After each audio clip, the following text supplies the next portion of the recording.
Hello everyone and welcome to another lecture in your general mathematics class. So for today, I'm going to discuss how to solve rational equations.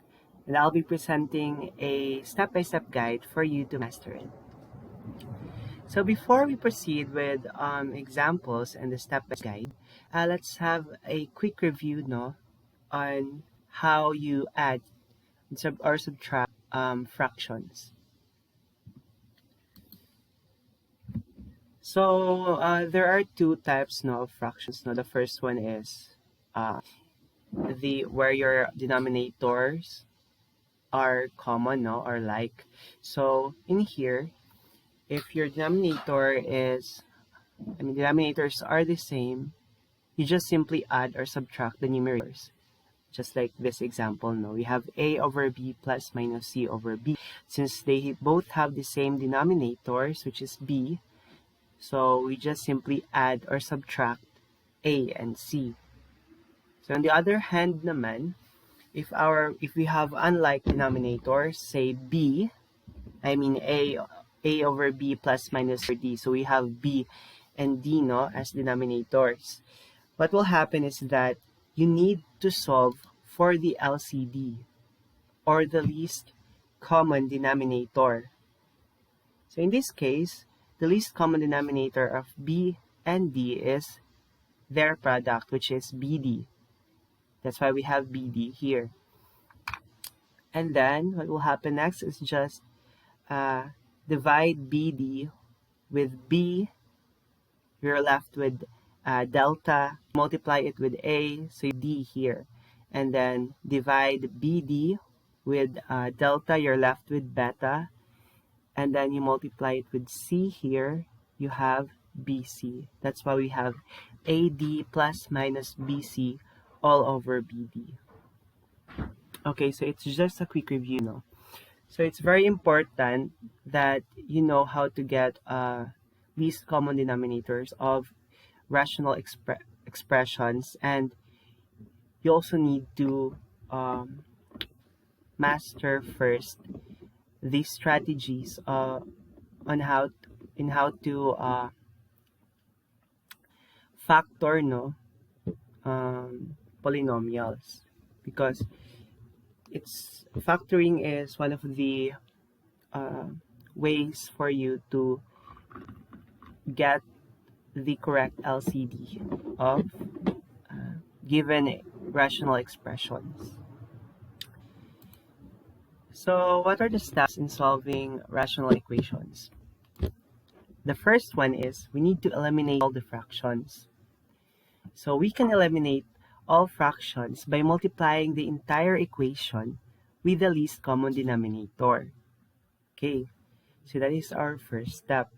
That's why important si LCD, Second step naman is we simplify the resulting equation. To simplify the equation, you may need to distribute and combine like terms.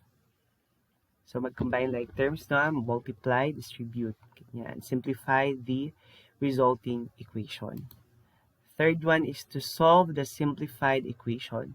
So dito na yung part na solve for x ka na. So maybe you may use factoring in solving the roots, or pwede rin quadratic equation. So any strategy, basta ma-solve lang natin si equation. And lastly, check each solution. Why? Why do we need to check each solution? Because there are extraneous solutions para new solutions sa ating equation. So that's why we need to substitute all our solutions na nakuha. First, we conclude the solutions. Kasi mayroong mga extraneous na solution. So, para mas maintindihan yan, let's apply these steps with the following examples. First one, we have here 5 over x minus 5 over 6 equal to 5 over 3. So, ano yung first step? Remove all fraction. Paano ma-remove yung all fractions? Yes, no, we need to solve the LCD. So, in solving the LCD, tingnan mo lang yung mga denominator. Ano ba yung denominator natin? We have x, 6, and 3. So, ang LCD niyan, or ang is 6x, no? Okay. 6x yung LCD. Madali naman yan kunin, no? So, that is 6x. So, mayroon tayong LCD. Anong next na gagawin natin sa LCD? I-multiply lang natin si LCD sa ating equation. So, we have 6x times the equation, which is 5 over x minus 5 over 6 equal to 5 over 3. Okay. If we'll multiply 6x to the equation, we'll get 30 because 6x times 5 over x, makakancel si x. So you're left with 6 times 5, so you have 30 here. Next is copy the sign, no, which is minus. So we have, or I mean operation, which is minus.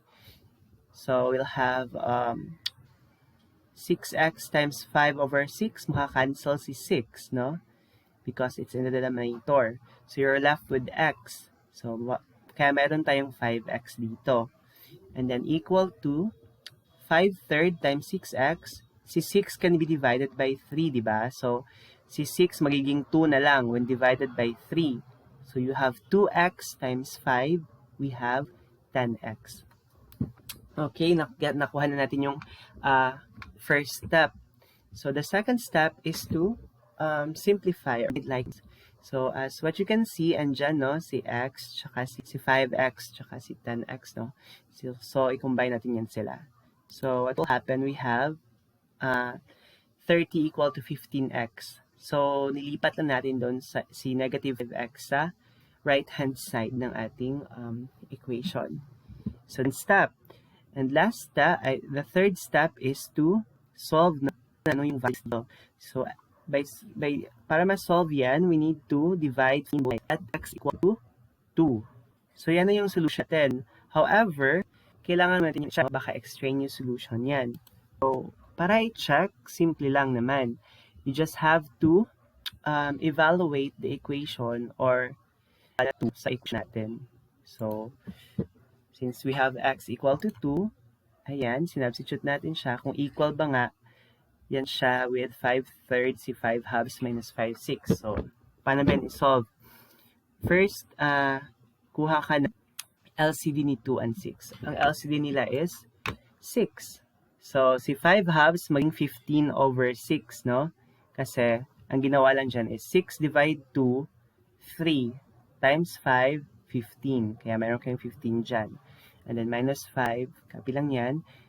So, equal ba yan siya sa 5/3? We'll see. So, 15 minus 5, we have 10. So, 10 over 6, equal ba yan siya sa 5/3? Si 10 over 6 can be simplified because mayroong common na factor is 2 aside from 1. So, mangyayari, we have 5/3 equal to 5/3. So, correct, no? So, si 2 satisfies the equation. So, siya yung sagot natin. X equal to 2. So, ganyan. Let's have another example. We have here x plus 3 over x minus 2 equal to x4 over x minus 5. So, kung makikita nyo, mayroon tayong dalawang denominator, si x minus 2 and x minus 5. Natin yung yung LCD. Since wala man yan silang common, so ang LCD nila is just the product ni x minus 2 and x minus 5. So we have here x minus 2 times x minus 5. That is our LCD. So multiply natin yan siya sa ating equation. First one, makakancel si x minus 2. That's why we have x minus 5 na lang. Multiply to x plus 3. Sa right-hand side naman ng equation, makakancel si x minus 5. So you're left with x minus 2. And multiplied kang x plus 4. So yan yung first step. Second step, simplify, no? So, dito, atin itong i-multiply. So, we'll have, for the left-hand side, we'll have x squared minus 2x minus 15. So, FOIL method lang yung gagamitin nyo dyan. Makakakuha ka ng sagot na x squared minus 2x minus 15. Sa right-hand side naman, we'll have x squared plus 2x. Okay, FOIL method lang din yan. Next, combine like terms. Na-cancel si x squared kasi if i-transfer natin yan siya sa kabila, magiging x squared minus x squared. Kaya, naging 0 na siya. Tapos, si negative 2x naman dito sa left-hand side, if i-transfer si right-hand side na positive 2x, magiging negative 4x silang dalawa. And then, si negative 15 transferred to right-hand side, we're left with 7 because we have minus 8 here. So, 15 minus 8, we have 7. Okay, yan na yung second step. So, ang third step naman is to solve for x. So, to solve for x, we just have to divide both sides by negative 4 since it's the coefficient of your x here. So, may sagot tayo na x equal to negative 7/4. So, ayan. Yan yung prospect natin na sagot, no? So, dapat i-check muna natin if it's an extraneous solution or hindi. So, okay lang, no? I-substitute natin si negative 7/4 sa ating x dito. So, we have negative 7/4 plus 3 divided by negative 7/4 minus 2. So, kaya yan siya sa negative 7/4 plus 4 over negative 7/4 minus 5. So, if you solve this negative 7/4 plus 3, kasi ito si 3, 1 man yung denominator niyan, di ba? So, para makuha yung LCD ni 4 at 1, ang LCD lang naman yan is just kung 4 divide 1, 4 times 3, you have 12. Okay? Ito naman sa kang 2, nag-times 4 lang, we have 8. Same here, nag-times 4 kang 4, 16, nag-times 4 kang 5, 20. So, ayan. So, add lang natin yung numerators. You will get 5/4 over negative 15/4. Equal ba siya sa 9/4 over negative 27/4? Okay, simplify natin, no? So, ang pag-simplify niyan, si 5/4 times the reciprocal of negative 15/4, which is negative 4 over 15. So, makakancel si 4. And you're left with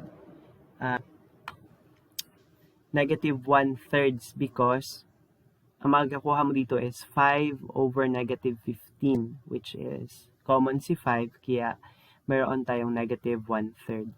And sa kabila naman, cancel ulit si 4. So, you have 9 over negative 27. So, common si 9. That's why you'll get negative 1 over 3. Okay? So, ayan. Correct siya, no? So, it satisfies the rational equation. So, negative 7/4 is our solution for this example. Okay? Nakasunod ba? Let's try another example. This one. We have 2 over x squared minus 1 over x minus 1 equal to 1/2. So, para mas makuha natin yung LCD, lista muna natin yung mga denominator. We have x squared minus 1, x minus 1, 2. Then try natin i-factor si mga denominator natin. So, si x squared minus 1, ano kayang factors niyan? Anong form ba yung x squared minus 1? Yes, it is difference of 2, no? So, ang ating factors dyan is x minus 1 times x plus 1. Okay? Nakasunod? Next, si x minus 1 naman, anong factor niyan? Isa lang, no? X minus 1 lang. Si 2 din, ang factor ni 2, 2 lang. Okay? So, anong titingnan natin? Tingnan mo yung kung ano yung common, kahit yung dalawa lang yung nagka-common. Dito, meron tayong common na x minus 1 kang x squared minus 1 tsaka kang x minus 1. Common na factor si x minus 1. So, anong ibig sabihin if ganyan? If ganyan, para makuha natin yung LCD, lang natin i-multiply si x minus 1. So, ang magiging LCD ngayon is 2 times x minus 1 times x plus 1. So, hindi na siya twice x minus 1 kasi common naman siya sa dalawa. Or kahit kung tatlo, ganun pa din. So, ayan, we have 2 times x minus 1 times x plus 1 as our LCD. Okay, may LCD na tayo. So, natin na yan siya i-multiply sa ating equation para mawala na yung mga fractions.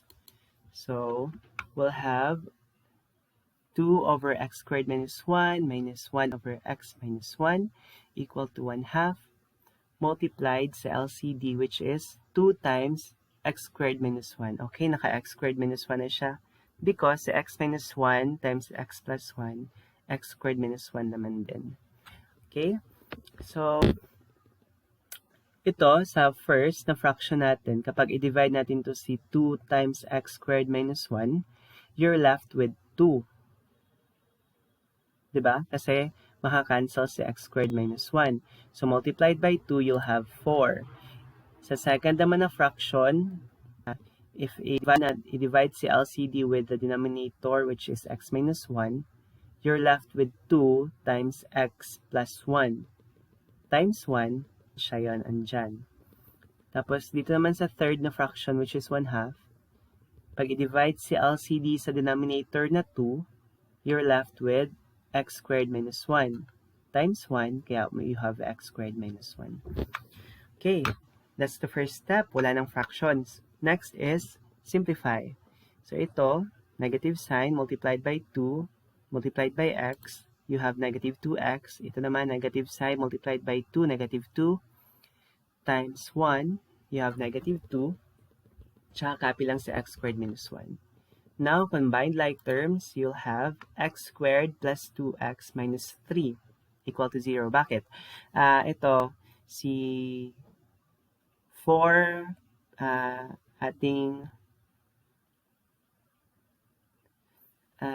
si 4 subtracted by 2, you have 2, no? Positive 2. So, transfer lang natin siya dun sa right. Kaya meron tayong negative 3. Tapos, si negative 2x transferred sa right. Kaya meron tayong positive 2x. So, it should be 0 equal to x squared plus 2x minus 3. Binaliktad lang natin. Kaya, we have x squared plus 2x minus 3 equal to 0. The same lang din naman yan. So, meron ka ng ganyan. Simplified na siya, no? So, next natin na step is to solve for x. So, ano kaya ang factor niyan? Ma-factor ba yan? Yes, no? Ang factor natin will be x plus 3 times x minus 1. Okay? Kung mahirapan mag-factor, pwede nyo rin gamitin yung quadratic formula natin. Okay. So, we have these factors. So, our solution na is negative 3 or 1 because i-equate mo lang yan sa 0 si x plus 3, you'll get negative 3.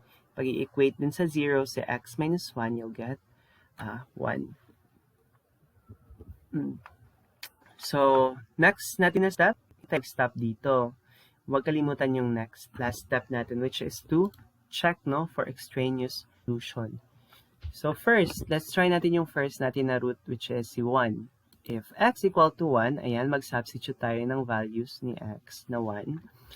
You'll have 2 over 1 squared minus 1 minus 1 over 1 minus 1 to 1/2. So, ayan.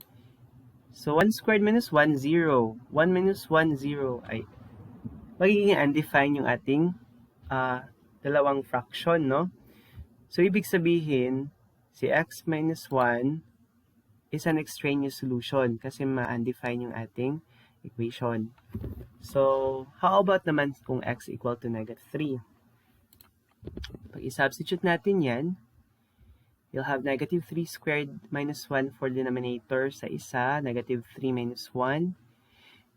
Okay, pag i-solve mo, we'll have 2 over 8 because this is 9 minus 1, 8. Negative 3 minus 1, negative 4. So, 2, 8 minus 1 over negative 4, equal ba yan siya sa 1/2? Let's see. ito, mayroon pa negative, then negative din, kaya positive sign. So, 2/8 plus 1/4. Well, si 2/8, ano yan siya, di ba? It's just 1/4. So, 1/4 plus 1/4, you'll have 1/2, which is equal to 1/2. Therefore, ang ating solution lang pala for this rational equation is just x equal to -3 and hindi si x equal to 1 because extraneous solution ito. Yung ating very important naman because of extraneous solution. Let's have an example. Ito. M squared minus 7m minus 8 plus 4 over m minus 8. Taas, no? So, because yung step din. So, first thing, look for the LCD. Lagay natin yung denominator natin. We have m plus 1, m squared minus 7, m minus 8, tsaka m minus 8. At yung factors, no? Ano bang factor ni m plus 1? Siya na, as no? Hindi na siya ma-factor pa. So, m plus 1. Itong m squared minus 7, m minus 8. Yung factors niyan.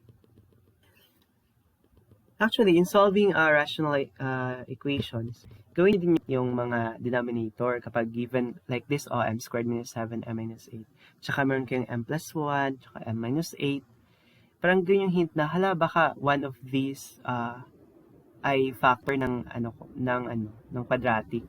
So, try nyo sa m plus 1, tsaka m minus 8. Diba? Actually, sila din yung factor nitong m squared minus 7, m minus 8. So, yan. You have m plus 1 and m minus 8 as the factors of m squared minus 7m minus 8. Ito naman si m minus 8, wala na to siya. Hindi na to siya maka-factor pa. So, you have m minus 8. So, may common na, no? Si m plus 1, common kang m plus 1 tsaka m squared minus m minus 8. Si m minus 8 naman, common sa other naman na 2 na denominators. So, since common yan sila, once lang natin yan sila multiply. So, we have m plus 1, m minus 8 times m minus 8 as our LCD, no? Sa ating equation, rational equation. Okay, cool. May LCD na tayo. So, we can multiply it now with the equation. So, we have that. Naka-multiply na si m minus 8. So, divide natin yung LCD with denominator na m plus 1. You're left with m minus 8. So, kaya meron ka na lang m times m minus 8. Dito naman, LCD, divide denominator here, 1. No? Because this one is just equal to m minus 8 times m plus 1. So, ayan. So, magiging 1 na lang. So, 1 times 8 minus m, you have 8 minus m. So, the third fraction naman, maka-cancel si m minus 8. So, you're left with m plus 1. That is why you have 4 times m plus 1. Okay, nakasunod? So, next, wala na tayong fractions. Next step is to simplify. So, multiply natin to distribute natin to si m, tsaka si 4. So, you have m squared minus 8m. Because m times m squared, m times 8, 8m. Dito naman, 4. So, 4 times m, 4m, 4 times 1, 4. Okay, cool. Next natin gawin is to combine like terms. So, mas siguro convenient if ilagay natin lahat sa left-hand side, equate natin siya sa 0. So, mayroon tayong m squared minus 11m minus 12. Kasi ito, si m minus m tsaka 4m, that is plus 3m. Pag ilipat natin sa kabila, magiging negative 3m. So, negative 3m minus 8m, negative 11m. And ito naman, 8 plus 4, 12. Pag ilipat sa kabila, magiging negative 12. That is why we have m squared minus 11m minus 12 equal to 0. So, maka-factor ba yan? What you think? Yes, no? Ano ang factors niyan?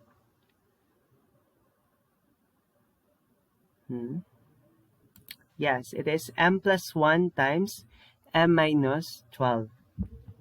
equal to 0. Since na-factor yan, so ang roots natin will be -1 or 12.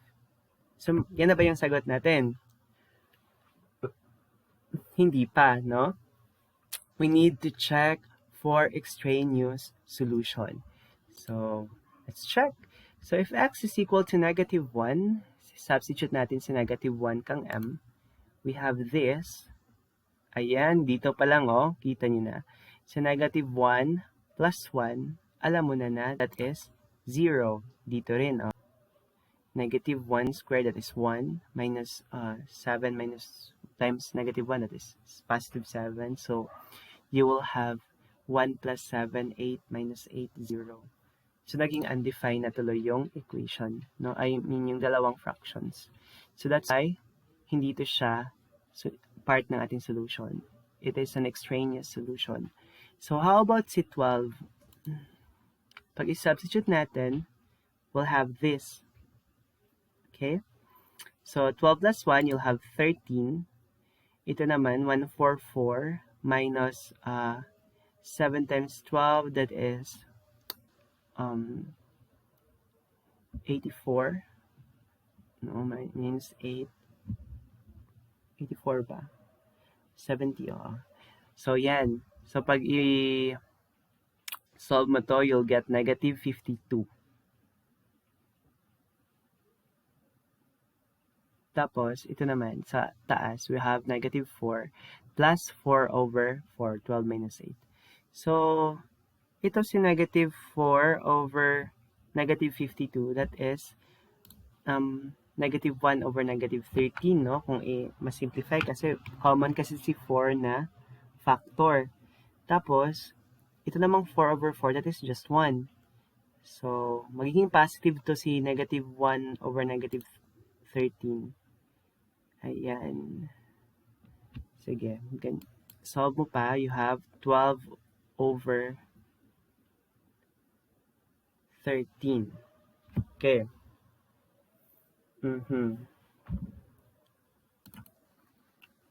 So, this one, positive dapat pala to, no? Because 144 minus 84 minus 8 is equal to positive 52. So, that's why we have -1 over 13. Wala dapat itong -13 sa denominator. So, we have -1 plus 13 over 13 because 1 is 13 over 13 man. So, you'll have 12 over 13. So, wala yung negative na sign sa denominator. Dapat positive yan. Okay, technical error. So, ayan, we have 12 over 13 equal to 12 over 13. So, therefore, si 12 is our solution and not -1. Si 12 lang. Kasi extraneous na si -1.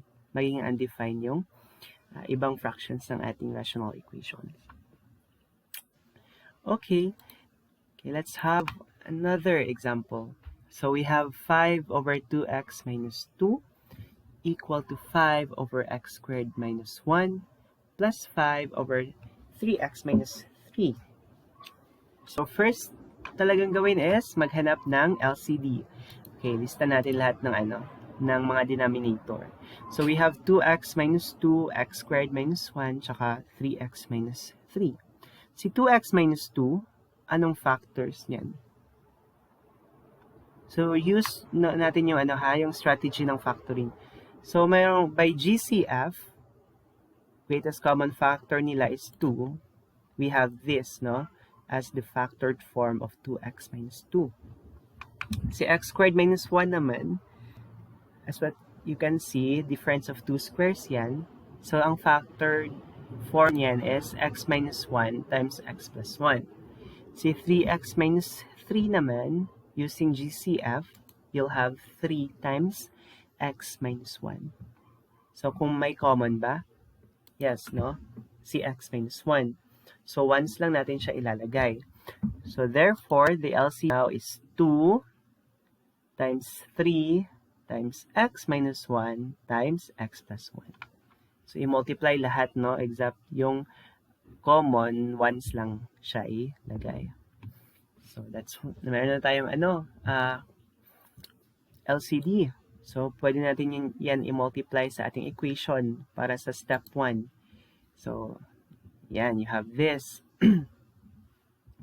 So, si 5 over 2x minus 2, pag i-multiply ng LCD, makancel si 2 tsaka si x minus 1. Ito man yan siya kasi, oh.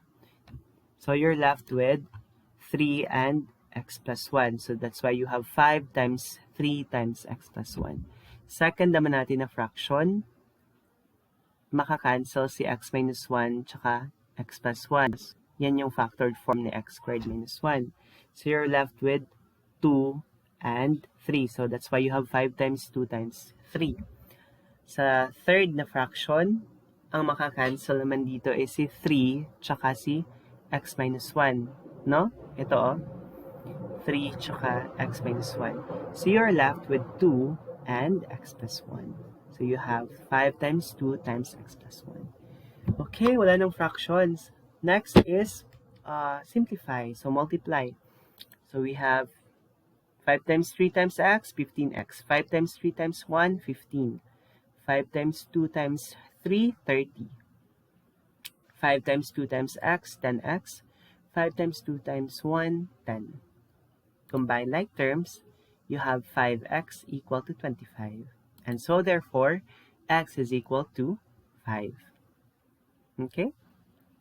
So, i-check na natin kung ano ba, kung tama ba si 5. So, substitute 5 sa ating equation. You have here sa denominator na 2 times 5 minus 2, tsaka 5 squared minus 1, and 3 times 5 minus 3. So, simplify lang yan. We have 10 minus 2, 5 minus 1, 15 minus 3. So, 10 minus 2 is 8. So, you have 5 over 24 plus 5 over 12. So, si 24 and 12, ang LCD niyan is simply 24, no? So, gawin natin 24 ang denominator ni 5 over 12. So, you're left with 5 over equal to 5 plus 10. Saan galing si 10? Dito, no? Sa gawin na 4 denominator ni 5, 12. But, times 2 tayo sa 12 para maging 24. Kaya, times 2 din 5. We have 10. Okay? So, you have now 5, 8 equal to 15 over 24. Common si 3 sa 15 at 24. So, if simplified form is 5, 8. So, that is why 5 is a solution, no, ng ating equation na ito, rational equation. Okay? Nakasunod ba? Sige. Perfect. So, let's have a last example. We have 3 over x squared minus 2x equal to 1 over x minus 2 minus x squared, ay minus 2 over x squared. First step, kunin ang LCD. So, lagay natin lahat yung denominator. Ayan. So, si x squared, factored form niya is x times x. Okay? Si x squared minus 2x naman, ang factored form naman yan using the greatest common factor is x times x minus 2. And lastly, si x minus 2, ang factored form niya is just itself, no? X minus 2. So, may common, no? Ang common is itong si x, no? Bakit hindi ko to sinali itong isang x dito? Because, ang common lang na andyan sa other denominator din. Once lang man siya dito, si x. So, isang x na din yung kunin dito. Okay? Tapos, si x minus 2.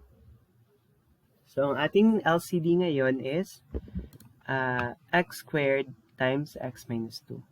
It's because x times x times x minus 2. That's why x squared times x minus 2. So, ayan, may LCD na ating rational equation so that we could get rid of the fractions.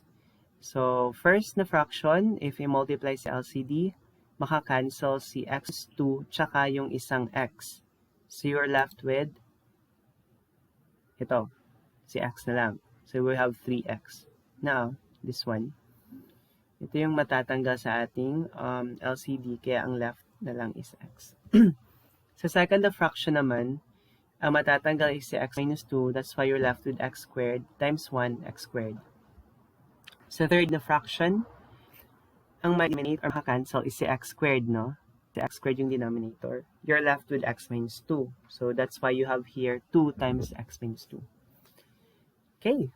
So simplify, you have 3x equal to x squared minus 2x because negative 2 times x, negative 2x. Negative 2 times negative 2 is equal to positive 4. So don't forget to include the sign, no? Need 2 sa pag-multiply ng whatever inside ng ating parentheses para hindi magkamali sa sign or operator. So we have plus 4. Okay, so combined like terms, we have x squared minus 5x plus 4 equal to 0. So, ayan. So, factor ba to? Yes, no? Anong factors niyan? Since positive man siya, tsaka negative yung middle, so you would expect na it's x minus something times x minus something. So, ano yung something? It's 1 and 4. So, we have x minus 1 times x minus 4 equal to 0. So, therefore, your roots are 1 or 4. So, again, we'll not stop here, no? We need to check for extraneous solution if meron man. So, let's check.